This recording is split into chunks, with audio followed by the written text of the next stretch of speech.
Okay, अब हम लोग पढ़ते हैं कि क्या स्पीड होता है ऑब्जेक्ट का इमेज के रिस्पेक्ट में और इमेज का ऑब्जेक्ट के रिस्पेक्ट में क्या स्पीड होता है।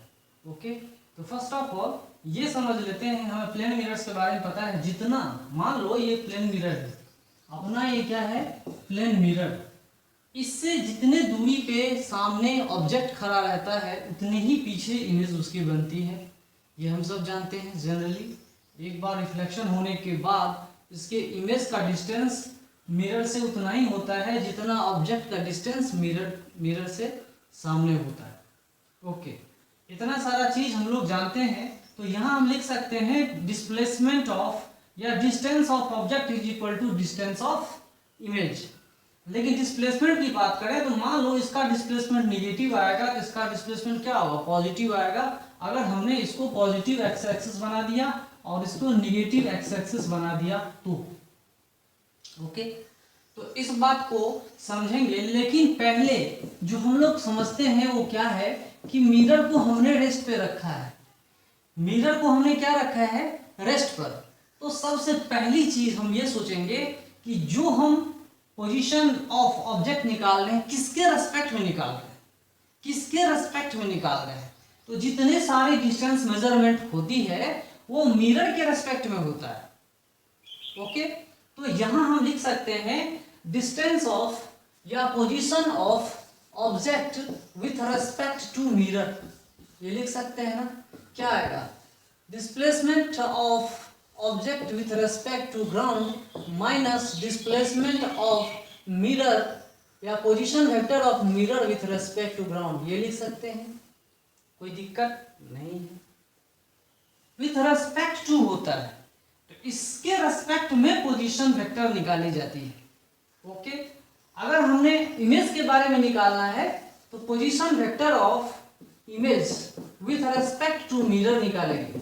Position vector of image with respect to ground minus position vector of mirror with respect to ground निकालेंगे।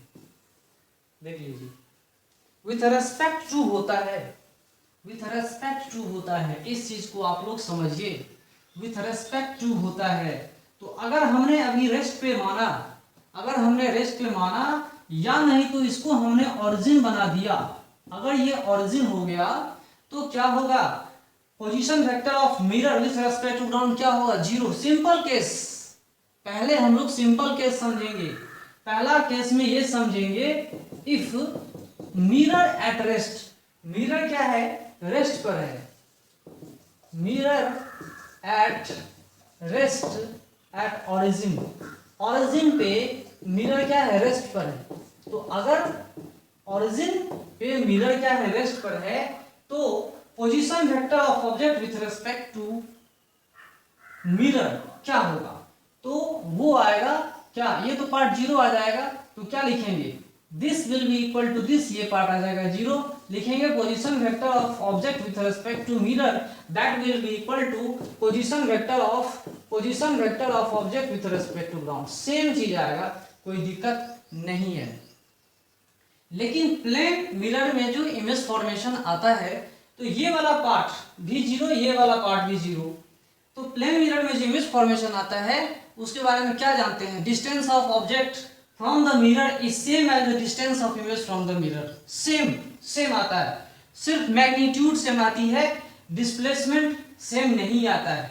ओके, तो यहाँ पे देखेंगे displacement of image with respect to mirror that will be equal to कितना आ रहा है, यहाँ देखिए displacement of image with respect to mirror that will be equal to displacement of image with respect to ground. ये displacement है, देख लीजिए, कोई दिक्कत नहीं है। अब यहाँ पे साइन को अगर बदल दें, साइन को अगर हम चेंज कर दें, यहाँ पे बोलूँ मैं अगर कि distance of object with respect to mirror, अगर ये आ रहा है कितना, XO, क्या आएगा ये, मान लो हमने XO बताया माइनस, ये डिस्टेंस है ना, डिस्टेंस है और नेगेटिव एक्स एक्सिस तरफ है, ऑरिजिन हमने बताया माइनस XO है ना, X नोट है। तो इसकी वैल्यू कितनी होगी, ये तो इतना आ रहा है और ये कितनी आएगी, ये कितनी आएगी, that is equal to X I, या एक्स आई इस तरह से हम लोग लिख सकते हैं, कोई दिक्कत नहीं है। ओके, समझ में आ रही है बात। चलिए, अगर ये बात समझ में आ रहा है तो कोई दिक्कत नहीं है। मतलब मेरे पास ये ऑप्शन आया कि position vector of x o plus x i is equal to 0, यही तो होगा। और क्या होगा, विथ साइन अगर हम बता दें तो डिस्प्लेसमेंट इक्वल टू 0 है। अगर मैं डिफरेंशिएट करूं, अगर मैं इसको डिफरेंशिएट करूं तो यहां लिख देंगे वेलोसिटी dx। अगर मैं इसको देखूं यहां पर तो देखेंगे velocity of object is equal to velocity of image. क्या ये सही होगा, क्या यहाँ पे सही होगा, बताइए। अगर मैंने इसको डिफरेंशिएट किया, यहीं अगर आप डिफरेंशिएट कर देते हो dx बाई dt और यहीं आप डिफरेंशिएट कर दे रहे हो तो क्या हमारा आंसर आ रहा है, बताइए। हमारे पास आंसर क्या आ रहा है, जो मैग्नीट्यूड है जितने जितने तेज गति से ऑब्जेक्ट इधर भागेगा ना, ऑब्जेक्ट इधर जितने तेज गति से भागेगा उतने ही अपोजिट डायरेक्शन में इमेज भी भागेगा। तो अगर हमने स्पीड को w बताया है ना, अगर हमने w बता दिया तो that is equal to speed of image. दोनों का स्पीड क्या होगा, सेम होगा। वेलोसिटी सेम नहीं होगी क्योंकि डायरेक्शन अलग है। ऑब्जेक्ट इधर भागेगा, इमेज इधर भागेगा, तो दोनों की डायरेक्शन अपोजिट है। वेलोसिटी सेम नहीं होगी लेकिन स्पीड विल सेम। स्पीड यहाँ पे क्या होगा, सेम आएगा। स्पीड यहाँ पे क्या आएगा, सेम। दोनों की स्पीड सेम है, मान लेते हैं that is equal to v naught. दोनों का स्पीड क्या है, सेम है, या ओमेगा नोट। इसकी दोनों की स्पीड क्या मान लो, ओमेगा नोट। दोनों की स्पीड सेम है, किसी भी इंस्टेंट पे सेम आ रहा है। ओके, मतलब ऑब्जेक्ट अगर इधर भाग रहा है तो इमेज इधर भागेगा। तो रिलेटिव वेलोसिटी कितना होगा, रिलेटिव वेलोसिटी आप निकाल सकते हो, relative velocity of object with respect to image. अगर मान लो कि इमेज इधर जा रहा तो आप रिलेटिव वेलोसिटी निकाल सकते हो। क्या क्या निकालेंगे भाई, तो बहुत सारा चीज हम निकाल सकते हैं। वेलोसिटी ऑफ यहाँ इसको मिटाएंगे, है ना। अब यहाँ ये बताओ क्या होगा इस कहानी में, देखो वेलोसिटी ऑफ ऑब्जेक्ट या वेलोसिटी ऑफ, यहाँ v की बात ना करो, w बोलो, है ना। Image with respect to object क्या होगा, तो यहाँ लिखा हुआ है। तो पहले क्या लिखेंगे, speed of image with respect to ground minus speed of object with respect to ground. देख लीजिए ये क्या है, मान लो w नोट हमने माना है, इसको क्या माना है, w नोट, है ना। w नोट माइनस, फिर क्या लिखेंगे एक बार, माइनस w नोट। 2 टाइम्स आ जाएंगे, ये स्पीड क्या होंगे, 2 टाइम्स आ जाएंगे। ओके, तो बात को समझिए। अगर ऑब्जेक्ट अवे फ्रॉम मिरर भाग रहा है तो इमेज भी अवे फ्रॉम मिरर भागेगा। That will be called relative velocity of separation. That will be called relative velocity of separation, जिसका मैग्नीट्यूड इतना ही आएगा। अगर ये इधर आ रहा है, ऑब्जेक्ट मिरर की तरफ आ रहा है तो इमेज भी मिरर की तरफ आएगा। इसमें भी रिलेटिव वेलोसिटी ऑफ अप्रोच कितना आएगा, 2 ओमेगा नोट ही आएगा। वो आता है रिलेटिव वेलोसिटी ऑफ अप्रोच और ये आएगा relative velocity of separation. Acceleration की बात करते हैं, एक्सेलरेशन की बात करते हैं, डिफरेंशिएट करो तो क्या देखेंगे, दोनों का एक्सेलरेशन सेम नहीं आएगा। ऑब्जेक्ट और इमेज का एक्सेलरेशन सेम नहीं आएगा, लेकिन एक्सेलरेशन की मैग्नीट्यूड सेम आ जाएगी। एक्सेलरेशन का मैग्नीट्यूड क्या होगा, सेम आएगा, क्योंकि ऑब्जेक्ट इधर भागे और इमेज इधर भागे तो डायरेक्शन अपोजिट इन डायरेक्शन हो जा रहा है। इसके वजह से मैग्नीट्यूड तो सेम होगा, rate of distance with respect to time तो सेम होगा, लेकिन डायरेक्शन अपोजिट हो जाएगा। इसलिए एक्सेलरेशन सेम नहीं होगा, बट एक्सेलरेशन की मैग्नीट्यूड सेम हो जाएगी। ओके, अगर मैं एक्सेलरेशन, रिलेटिव एक्सेलरेशन की बात करूं, relative acceleration of image with respect to object अगर हम निकालना चाहते हैं तो कितना आएगा। अगर मैं इतना निकालना चाहता हूं तो मान लो कि एक्सेलरेशन ऑफ, या इसको क्या लिख सकते हैं, acceleration of image with respect to ground minus acceleration of object with respect to ground a naught, मान लो इसकी वैल्यू क्या कितनी है, ए नॉट है, minus of minus a naught कितना आया 2 ए नॉट, रिलेटिव एक्सेलरेशन इतना ही आएगा। ओके, इस बात को आप लोग समझिए। इसके बाद कॉम्प्लिकेटेड केस शुरू होता है। इसके बाद कॉम्प्लिकेटेड केस शुरू कब होता है, जब मिरर भी मूवमेंट शुरू कर दे।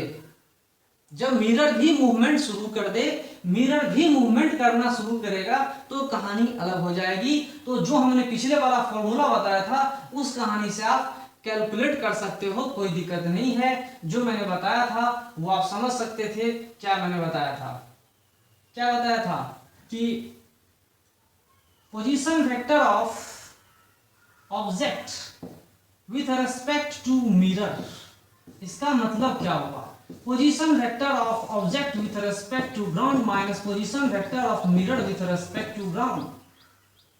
आप एक एक चीज को डिफरेंशिएट करोगे तो आपको पता चल जाएगा कि velocity of object with respect to mirror जो होगा, ये वेलोसिटी की बात मैं कर रहा हूं, डिफरेंशिएट करो तो that will be called velocity of object with respect to ground minus velocity of mirror with respect to ground. इस तरह से हम लोग समझेंगे, कोई दिक्कत नहीं है।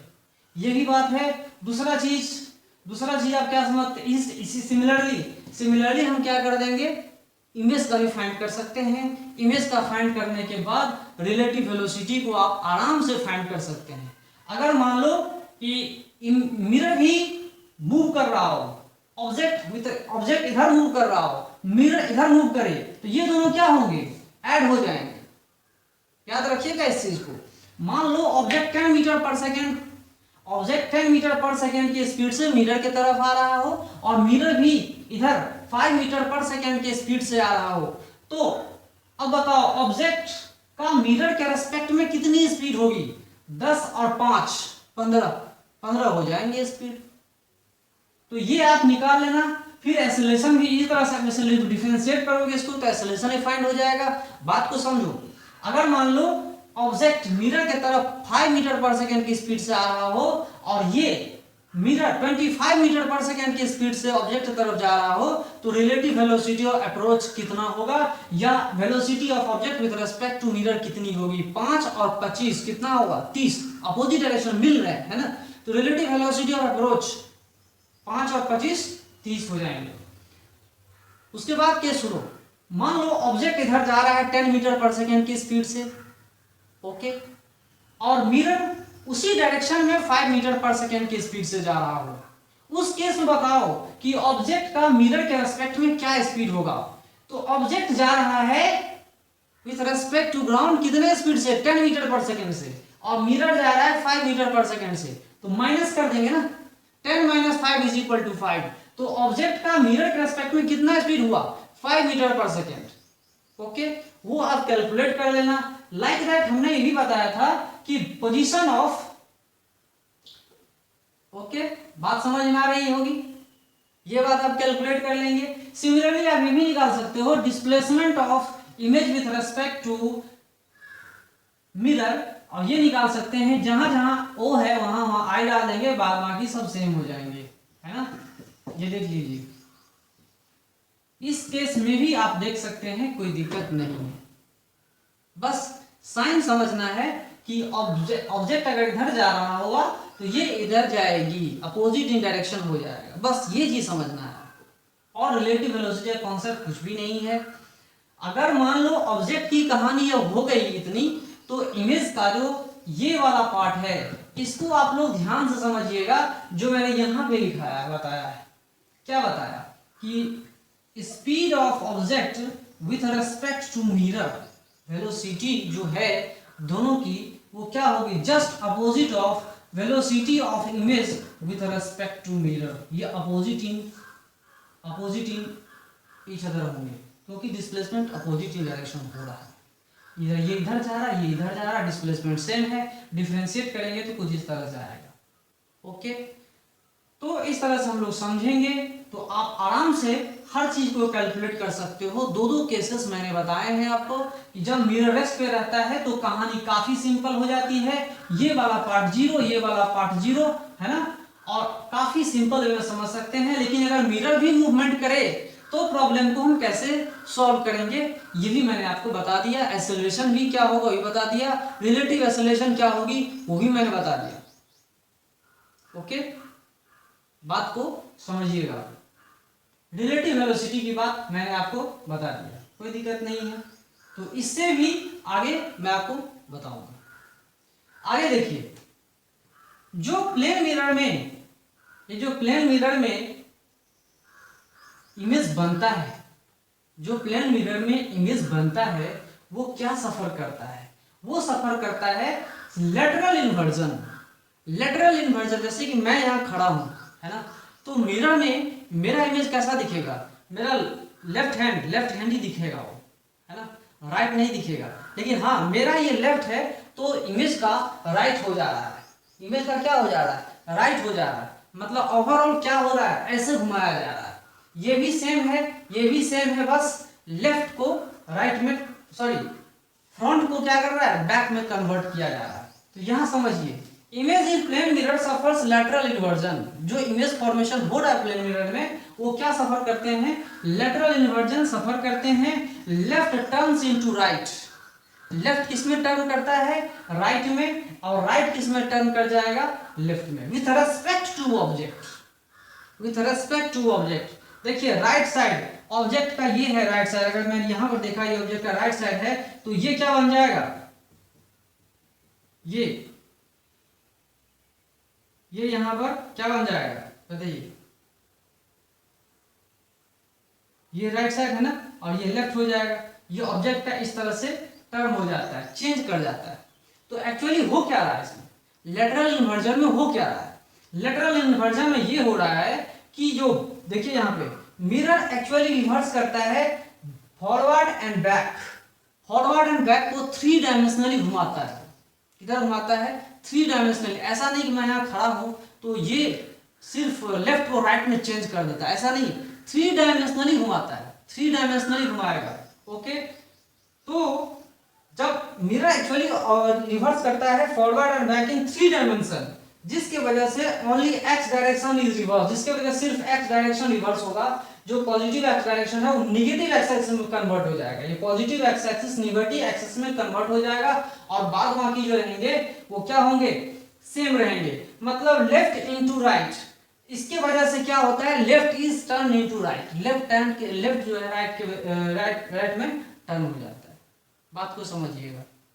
सिर्फ और सिर्फ टर्न क्या होता है? रिवर्स किसको हो जा रहा है? ये एक्स एक्सिस जो इसके सामने आ रहा है इसको रिवर्स किया जा रहा है, रिवर्स किया जा रहा है। ये प्लेन मिरर सिर्फ इसको रिवर्स करेगा। ये इधर जा रहा है ना, इसको सीधा घुमा देगा 180 डिग्री पे। एक्स नेगेटिव एक्सिस, बाद बाकी सब सेम रहते हैं। ओके, तो इसके वजह से क्या होता है? Left is turn into right. Left turn के लेफ्ट जो है राइट बन जाता है। जैसे हमारा ये हाथ, ये अगर क्या है?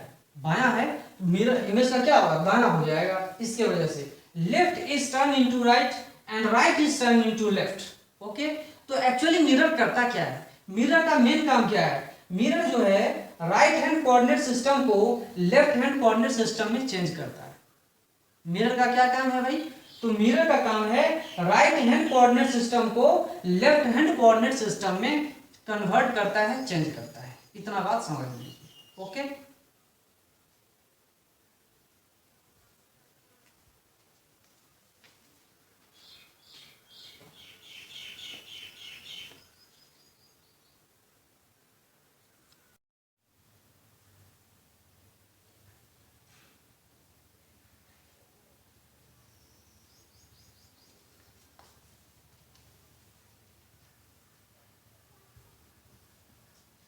ओके, अब हम लोग ब्यूटीफुल रिलेशन फाइंड करते हैं।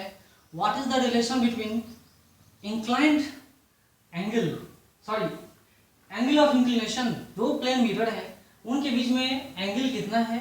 ओके, और कितने इमेजेस बनेंगे उनके बीच में हमको ब्यूटीफुल रिलेशन फाइंड करना है। We have to find the relation between angle between the 2 plane mirrors और angle between the inclined mirrors and number of images found by them. Okay, ये ब्यूटीफुल रिलेशन को find करना है कि दो plane mirror अगर किसी पार्टिकुलर एंगल थीटा से इंक्लाइंड है एक दूसरे से, तो कितने सारे इमेजेस बनते हैं। इसके बहुत सारे केसेस आते हैं, हम लोग एक केस जानते हैं। और सबसे सिंपल केस मैं आपको बताता हूँ, आप देखते होंगे सैलून में भी देखते होंगे, है ना, जब आप बाल बनाने जाते होंगे तो देखते होंगे एक मिरर सामने रहता है, उसी के पैरेलल में दूसरा मिरर भी रहता है। तो दो पैरेलल मिरर्स के बीच में एंगल कितनी होती है, उसके बीच में एंगल कितनी होती है, थीटा इक्वल टू 0, है ना। तो थीटा इक्वल टू 0 पे आप क्या ऑब्जर्व करते हैं कि हमारा इनफाइनाइट इमेजेस बनते हैं, बहुत सारे इमेजेस बन जाते हैं। जैसे मैं यहाँ खड़ा हूँ, सामने मिरर है, तो मेरा एक वर्चुअल इमेज बनेगा उस मिरर में। वो वर्चुअल इमेज अब पीछे वाले मिरर के लिए वर्चुअल ऑब्जेक्ट का काम करेगा। तो ये वर्चुअल इमेज अब वर्चुअल ऑब्जेक्ट का काम कर रहा है, और इसका इमेज इसमें बनेगा। फिर ये जो रिफ्लेक्शन होगा अब इससे, तो इसका ऑब्जेक्ट अब इसमें इमेज बनाएगा, और इसका इमेज इसमें ऑब्जेक्ट बनाते बनाते बनाते बनाते देखते होंगे कि इनफाइनाइट इमेजेस बनते हैं। और इनफाइनाइट इमेजेस बनते तो हैं, लेकिन इंटेंसिटी धीरे धीरे धीरे धीरे कम होती चली जाती है। ओके, तो इंटेंसिटी के बारे में आपको बताया होगा कि intensity is inversely proportional to r square. जितना दूर करेंगे ना, इंटेंसिटी उतना ही घटते चला जाएगा, है ना, ब्राइटनेस घटते चली जाती है। चलिए, तो ये आप लोग ऑब्जर्व किए होंगे, ये आप लोग ऑब्जर्व करते होंगे, ख्यालों में भी आप ऑब्जर्व करते होंगे कि कोई आदमी अगर यहाँ खड़ा है, जैसे कितने सारे इमेजेस बनते हैं। तो पहला इमेज इसके सामने यहाँ बना, फिर एक इमेज ये भी हो सकता है, इसमें भी बन सकता है। अब ये इमेज अब इस मिरर के लिए, पहला मिरर M1, दूसरा मिरर M2, ये ऑब्जेक्ट है, ये इसका इमेज, इसमें भी इमेज बना। तो पहला इमेज अब इसके लिए वर्चुअल ऑब्जेक्ट का काम करेगा, इसका इमेज भी यहाँ सेम डिस्टेंस पे बन जाएगा, फिर इसका भी इमेज अब यहाँ बन जाएगा, है ना। इस तरह से इनफाइनाइट इमेजेस हमारे बन जाते हैं। तो दो पैरेलल प्लेन मिरर्स के बीच में कितने सारे इमेजेस बनते हैं, इनफाइनाइट इमेजेस बनते हैं। तो एक फॉर्मूला हमारे पास आ गया ना कि कितने सारे इमेजेस हैं, नंबर ऑफ इमेजेस फाइंड करना होगा। तो नंबर ऑफ इमेजेस फाइंड करेंगे एक पार्टिकुलर वैल्यू से, m इज इक्वल टू 360/θ, जो प्रैक्टिकली हम लोग ऑब्जर्व करते हैं, उसके हिसाब से हमने यहाँ फॉर्मूला बैठाया है।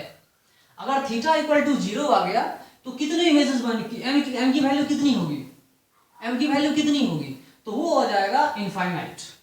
तो आप लोग ऑब्जर्व करते होंगे, तो बहुत सारे केसेस ऑब्जर्व किए गए हैं, उसी के आधार पर मैं आपको बता रहा हूँ, डिस्कस कर रहा हूँ क्या होगी कहानी में। तो number of images found between inclined mirrors. देखिए, नंबर ऑफ इमेजेस फाउंड को हम स्मॉल m के नाम से जानते हैं, that is equal to m-1 for all positions of object. कब होगा ये कहानी, कब होगा m-1, जब ये m एक इवन इंटीजर आएगा, जब ये m 360 degree by theta, 360/θ degree जो है वो इवन नंबर आएगा। तब जैसे ही ये इवन नंबर आ जाएगा, तो इवन नंबर में से हम एक घटा देंगे, उतना ही इमेजेस बनेंगे for the all positions of object. चाहे वो बाइसेक्टर के पास हो, बाइसेक्टर के ऊपर हो, या बाइसेक्टर के आसपास नहीं भी हो, कोई फर्क नहीं पड़ता। हर एक पोजीशन के लिए इतने ही इमेजेस बनेंगे, m-1 फॉर ऑल पोजीशंस। याद रखिएगा, कब, जब ये m इज इक्वल टू 360/θ एक इवन नंबर आता है तब। अगर ये इवन आ गया तो इवन -1 ये क्या बन जाएगा, ऑड। याद रखिएगा इस चीज को कि अगर 360/θ, आसानी से आप समझ सकते हैं, याद कर सकते हैं कि ये नंबर अगर इवन आ गया तो नंबर ऑफ इमेजेस ऑड आएंगे। अगर ये ऑड, सॉरी ये इवन है तो ये ऑड है, ओके, एक घट जाएगा, ऑड में एक घट जाएगा। समझ में आ रहा है? तो सिंपल आप समझ सकते हैं, सिंपली आपको समझना होगा। तो 180 डिग्री पे समझो कि मान लो कि दो प्लेन मिरर ऐसे रखे हुए हैं, हमने उनके बीच में एंगल कर दिया 180 डिग्री। अब बताओ कितने इमेजेस बनेंगे, एक बनेगा। तो 360/180 कितना होगा, 2 - 1 इज इक्वल टू 1। तो इमेजेस कितने बनेंगे, 1। ये तो प्रैक्टिकली आप देखते हैं। 90 डिग्री का केस ले लो, 90 डिग्री का केस ले लेते हैं। 90 डिग्री केस में क्या होता है, अगर मैं 90 डिग्री का केस लूंगा तो क्या होगा, एक ऑब्जेक्ट मैंने यहां रखा था, एक इसके पीछे, एक इसके नीचे, और एक इन दोनों के एंगल बाइसेक्टर के पास। तो मतलब 360/90 इज इक्वल टू 4, उसमें से एक घट जाता है, एक इमेज घट जाते हैं। याद रखिएगा इसको, बशर्ते 360/θ इवन आने चाहिए। उस केस में जो नंबर ऑफ इमेजेस होंगे m-1 आ जाएगा। ये समझना काफी आसान है, सबसे इजी है। 360/थीटा क्या होना चाहिए, इवन इंटीजर होना चाहिए, इवन नंबर होना चाहिए, इवन नेचुरल नंबर होना चाहिए। उस केस में आप नंबर ऑफ इमेजेस m-1 आराम से फाइंड कर सकते हो, एक बार में आप आंसर दे सकते हो। ओके, केस देख लीजिए 90 डिग्री, 180 डिग्री, 60 डिग्री। 60 डिग्री में कितना आ गया 6 में से एक गया तो 5, 4 में से 1 गया तो 2 में से 1 गया तो 1, 4 में से 1 गया 3 for all positions of object. चाहे बाइसेक्टर पे रखो, चाहे यहां रखो, चाहे यहां रखो, चाहे कहीं भी रख दो, उस ऑब्जेक्ट को आप कहीं भी रख दो, नंबर ऑफ इमेजेस इवन में से एक कम ही आएगा। ये ऑब्जर्व की गई है, ऑब्जर्व किया हुआ चीज बता रहा हूं। ओके, ये काफी आसान था समझना, इससे आसान कुछ भी नहीं है। चलिए आगे चलते हैं नेक्स्ट केस। अगर ये 360/थीटा ऑड आ जाए तो, अगर ये 360/थीटा एक ऑड इंटीजर या ऑड नंबर आ जाए, उस केस में क्या होगा? उस केस में क्या होगा? उस केस में सिमिलर टू प्रीवियस केस होगा, n = m-1 object on the bisector. अगर ऑब्जेक्ट बाइसेक्टर पे है, थीटा अगर रहना है, ऑब्जेक्ट अगर यहां पर है बाइसेक्टर पे, तो नंबर ऑफ इमेजेस m-1 उससे एक कम ही आएगा। जैसे कि एग्जांपल के तौर पे थीटा = 180 डिग्री रखते हैं, तो 180 डिग्री 360/120, 120 कितना आया 3, ये क्या है ऑड है, तो ऑड में से एक घट जाएगा तो कितना आ रहा है 2। फिर यहां देखिए 72 डिग्री हमने लिखा है, 360/72 5, ये क्या आ रहा है ऑड। और अगर इसको हमने बाइसेक्टर पे रखा तो नंबर ऑफ इमेजेस कितने होंगे 2 और 4। पहले में कितना था 5 में से 1 गया तो 4, ओके, और 3 में से 1 गया तो 2 on the bisector only. Specific case है, बाइसेक्टर के लिए m-1 अगर ऑड आ जाए तो बाइसेक्टर के लिए नंबर ऑफ इमेजेस कितने होंगे m-1। लेकिन अगर बाइसेक्टर पे नहीं है, not on the bisector, all positions नहीं, नॉट ऑन बाइसेक्टर, बाइसेक्टर के अलावा दूसरे पोजीशंस पे अगर आपने ऑब्जेक्ट को रखा है तो वहां पे 360/थीटा और नंबर ऑफ इमेजेस दोनों सेम होंगे, बशर्ते वो ऑड होना चाहिए। ओके, बाइसेक्टर पे नहीं हो, बस ऑड होना चाहिए। इस चीज को आप लोग देख लीजिए, इतना सारा चीज मैंने बताया। देखिए कि अगर m = 360/थीटा अगर ऑड है तो number of images = m-1 object on the bisector, and number of images n = m, it object is not on the bisector, same n = number of images इतने होंगे 360/थीटा। ओके, चलिए ये सब कहानी समझ में आया। अब ये देखिए यहाँ पे मैंने बताया था 360/120 3 और 5 आ रहा है, दो केस में 3 और 5 आ रहा है, तो n और m के बराबर है 3 और 5, बशर्ते ऑब्जेक्ट बाइसेक्टर पे नहीं हो, बशर्ते ऑब्जेक्ट यहाँ नहीं हो, यहाँ भी हो सकता है, यहाँ भी हो सकता है, यहाँ भी हो सकता है, यहाँ भी कहीं भी, बस बाइसेक्टर पे नहीं होना चाहिए, तो उस केस में n = m आ जाएगा। ओके, चलिए अब पहला केस हमने पढ़ा, दूसरा केस हमने पढ़ा, पैरेलल केस हमने पढ़ा। एक और केस आता है कि अगर तीसरा केस मैं पढ़ रहा हूं, अगर m = 360/थीटा अगर ये क्या आ रहा है फ्रैक्शन में आ जाए, अगर ये क्या आ जाए फ्रैक्शन में, तो क्या होगा, नंबर ऑफ इमेजेस क्या होंगे इंटीग्रल पार्ट, उसके इंटीग्रल पार्ट।